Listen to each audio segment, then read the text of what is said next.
ನಮ್ಮ ರಾಮನಗರ ನಗರಾಭಿವೃದ್ಧಿ ಪ್ರಾಧಿಕಾರದ ವತಿಯಿಂದ ನಾವೊಂದು 3 ಬಡಾವಣೆಗಳನ್ನು ನಿರ್ಮಾಣ ಮಾಡಿದ್ವಿ ಹಿಂದೆ. ಆ ಬಡಾವಣೆಗಳಲ್ಲಿ ಮೂಲಸೌಕರ್ಯವನ್ನು ಕಲ್ಪಿಸಬೇಕಾಗಿತ್ತು. ಮತ್ತು ಕಾರಣಾಂತರದಿಂದ ಕೆಲವರು ಹರಾಜು ಮತ್ತು ಹಂಚಿಕೆಯನ್ನು ಮಾಡಿದ್ವಿ. ಅವ್ರಿಗೆ ನ್ಯಾಯಯುತವಾಗಿ ನಮ್ಮಿಂದ ಖಾತೆಗಳಾಗ್ಬೋದು, ಮತ್ತು ನಮ್ಮಿಂದ ಅವ್ರಿಗೆ ಡೆವಲಪ್ಮೆಂಟ್ ಮಾಡಿ ಅವ್ರಿಗೆ ಖಾತೆಗಳನ್ನ ಮಾಡಿಸ್ಕೊಡೋದಾಗ್ಬೋದು, ಅದು ನಡೆದಿರಲಿಲ್ಲ. ಕೆಲವೊಂದು ಕಾರಣಾಂತರಗಳು ತಮಗೆ ಇಂದಿನ ಪತ್ರಿಕಾಗೋಷ್ಠಿಯೆಲ್ಲ ತಿಳಿಸಿದ್ದೀವಿ. ಇದು 2 ಬಾರಿ ಕ್ಯಾಬಿನೆಟ್ ಅಪ್ರೂವಲ್ ತಗೊಂಡು ಅದನ್ನು ಇವಾಗ ರೆಕ್ಟಿಫೈ ಮಾಡಿ ಒನ್ ಟೈಮ್ ಡೆವಲಪ್ಮೆಂಟ್ ಫೀಸ್ ಕಟ್ಸ್ಕೋಬೇಕು ಅಂತೇಳಿ ಸರ್ಕಾರದ ಆದೇಶದ ಮುಖಾಂತರ ನಾವು ಅವರಿಗೆ ಮನವಿ ಮಾಡ್ಕೊಂಡಿದ್ವಿ. ಆ ನಮ್ಮ ಮನವಿಗೆ ಸ್ಪಂದಿಸಿ ಜೀಗೇನಹಳ್ಳಿ ಅರ್ಕಾವತಿ ಬಡಾವಣೆಯವರಾಗ್ಬೋದು, ಅರ್ಚಿಗಳ್ಳಿ LCT ಬಡಾವಣೆಯವರಾಗ್ಬೋದು, ಚನ್ನಪಟ್ಟಣ ಸುಣಘಟ್ಟ ಕಣ್ವ ವಸತಿ ಬಡಾವಣೆಯವರಾಗ್ಬೋದು, ಎಲ್ಲರೂ ಕೂಡ ಸಕಾರಾತ್ಮಕವಾಗಿ ಸ್ಪಂದಿಸಿದರು. MLA ಅವರ ಅಧ್ಯಕ್ಷತೆಯಲ್ಲಿ ನಾವೊಂದು ಸಭೆ ಮಾಡಿ ನಿವೇಶನದಾರರ ಮನವೊಲಿಸಿ ಸುಮಾರು ಅವರಿಗೆ ಮೇ 30ರವರೆಗೆ ಗಡುವು ನೀಡಿ ಅಲ್ಲಿವರೆಗೆ ನೀವು ಹಣ ಪಾವತಿ ಮಾಡಬೇಕು ಅಂತೇಳಿ ಅವ್ರನ್ನೆಲ್ಲ ಕೋರ್ಕೊಂಡಿದ್ವಿ. ಅವರು ಕೂಡ ನಮಗೆ ಸಕಾರಾತ್ಮಕವಾಗಿ ಸ್ಪಂದಿಸಿ ಸುಮಾರು ಒಂದು 491 ಜನ 1661 ನಿವೇಶನದಾರರಲ್ಲಿ 491 ನಿವೇಶನದಾರರು ನಮಗೆ ಹಣ ಕಟ್ಟಿದ್ದಾರೆ. ಸುಮಾರು 11 ಕೋಟಿ ನಮಗೆ ಇವತ್ತು ಪ್ರಾಧಿಕಾರಕ್ಕೆ ಡೆವಲಪ್ಮೆಂಟ್ ಫೀಸು ಬಂದಿದೆ. ನಾವು ಸರ್ಕಾರದ ಆದೇಶದಂತೆ ಏನು ಆ ಬಡಾವಣೆಗಳಿಂದ ಹಣವನ್ನು ಅದೇ ಬಡಾವಣೆಗಳಿಗೆ ಉಪಯೋಗಿಸಿ ಅಲ್ಲಿನ ಮೂಲಭೂತ ಸೌಕರ್ಯಗಳನ್ನು ಒದಗಿಸ್ಕೊಡ್ಬೇಕಂತೇಳಿ ಸರ್ಕಾರದ ಆದೇಶ ಇತ್ತು. ಅದೇ ಪ್ರಕಾರ ನಾವು ಈ ಬಡಾವಣೆಗಳಲ್ಲಿ ಮೂಲಭೂತ ಸೌಕರ್ಯಗಳನ್ನ ಒದಗಿಸ್ಕೊಡೋಕ್ಕೆ ನಾವೀಗ ಆಲ್ರೆಡಿ ಟೆಂಡರ್ ಕರೆ ಹಂತದಲ್ಲಿದ್ದೀವಿ. ಜೊತೆಗೆ ನಾನು ಇನ್ನು ಉಳಿಕೆ ಸುಮಾರು ಸಾವಿರಾರು ನಿವೇಶನದಾರರು ಬಾಕಿ ಇದ್ದಾರೆ.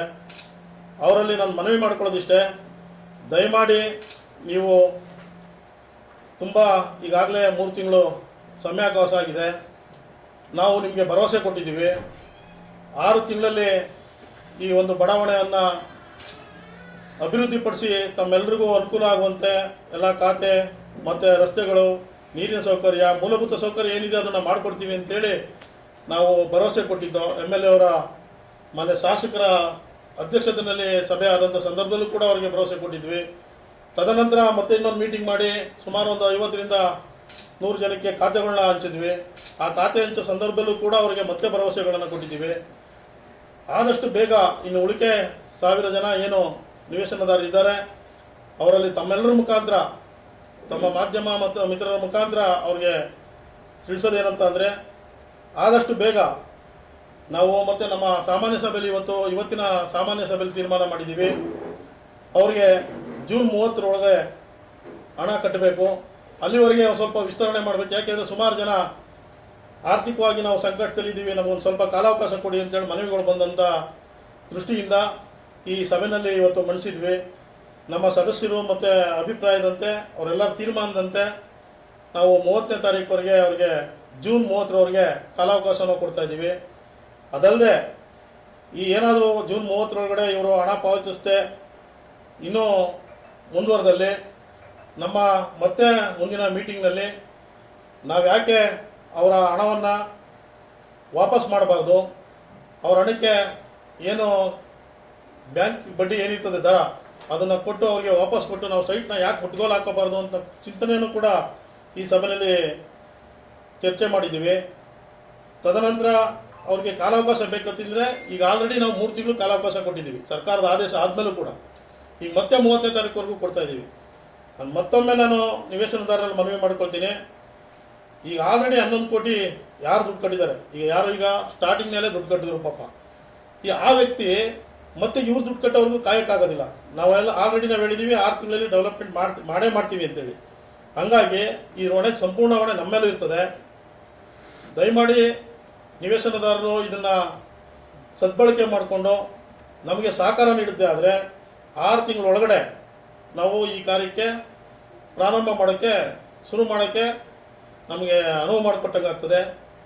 ನಾವೀಗ ಏನು ಬಡಾವಣೆಗಳನ್ನು ನೆಕ್ಸ್ಟು ಮುಂದಿನ ವಾರ ಆ ಬಡಾವಣೆನ ಅಭಿವೃದ್ಧಿಪಡಿಸೋ ಮುಂಚೆ ಅದನ್ನು ಈಗ ಏನು ಗಿಡ ಗಂಟೆಗಳು ಬೆಳ್ಕೊಂಡಿದೆ ಅದನ್ನೆಲ್ಲ ಕ್ಲೀನ್ ಮಾಡೋ ಕಾರ್ಯಕ್ರಮವನ್ನು ಕೂಡ ಮುಂದಿನ ವಾರ ಸಿದ್ಧತೆ ಮಾಡ್ಕೊಂಡಿದ್ದೀವಿ. ಮುಂದಿನ ವಾರ ನಮ್ಮ ಎಮ್ ಎಲ್ ಎ ಅವರ ಚಾಲನೆ ಕೊಡ್ತಾ ಇದ್ದಾರೆ. ಎಮ್ ಎಲ್ ಎ ಅವರು ಬಂದು ಆ ಲೇಔಟ್ನಲ್ಲಿ ಒಂದು ಯಾವುದಾದ್ರು ಒಂದು ಅರ್ಚಿಗರಳ್ಳಿ LCT ಬಡಾವಣೆ ಏನಿದೆ ಆ ಬಡಾವಣೆಯಲ್ಲಿ ಈ ಒಂದು ಚಾಲನೆ ಕೊಡಬೇಕು ಅಂತೇಳಿ ಕೂಡ ತೀರ್ಮಾನ ಮಾಡಿದ್ದೀವಿ. ಮುಂದಿನ ಸೋಮವಾರ ಅಥವಾ ಬುಧವಾರದಲ್ಲಿ JCBಗಳ ಮುಖಾಂತರ ಎಲ್ಲ ಲೇಔಟನ್ನು ಕ್ಲೀನ್ ಮಾಡಬೇಕು ಅಂತೇಳಿ ಮೊದಲನೇದಾಗಿ ಅರ್ಚಿಗರಳ್ಳಿ LCT ಬಡಾವಣೆನ ಕ್ಲೀನಿಂಗ್ ಮಾಡೋಕ್ಕೆ ಪ್ರಾರಂಭ ಮಾಡಬೇಕು ಅಂದ್ಕೊಂಡಿದ್ದೀವಿ.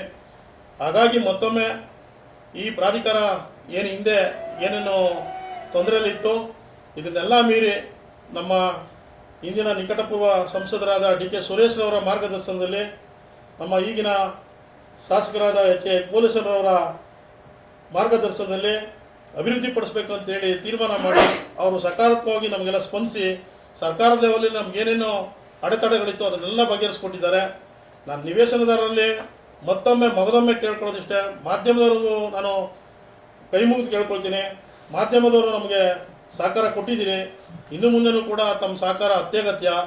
ಈ ಬಡಾವಣೆ ಏನು ತೊಂದರೆ ಒಳಗಾಗಿದ್ರು ಅವ್ರನ್ನೆಲ್ಲರನ್ನೂ ಕೂಡ ತಮ್ಮ ಮುಖಾಂತರ ಹೆಚ್ಚಿನ ರೀತಿ ಅವರಿಗೆ ತಿಳಿಸಿ ನೀವು ಕೂಡ ನಮಗೆ ಹೆಚ್ಚಿನ ಪ್ರಚಾರ ಕೊಟ್ಟಂಥ ಸಂದರ್ಭದಲ್ಲಿ ನಮ್ಮ ಒಂದು ಪ್ರಾಧಿಕಾರ ಅಭಿವೃದ್ಧಿ ಆಗುತ್ತೆ ಮತ್ತು ಪ್ರಾಧಿಕಾರನೂ ಕೂಡ ಚೇತರಿಸ್ಕೊಳ್ಳೋಕ್ಕೆ ಕಾರಣ ಆಗ್ತದೆ.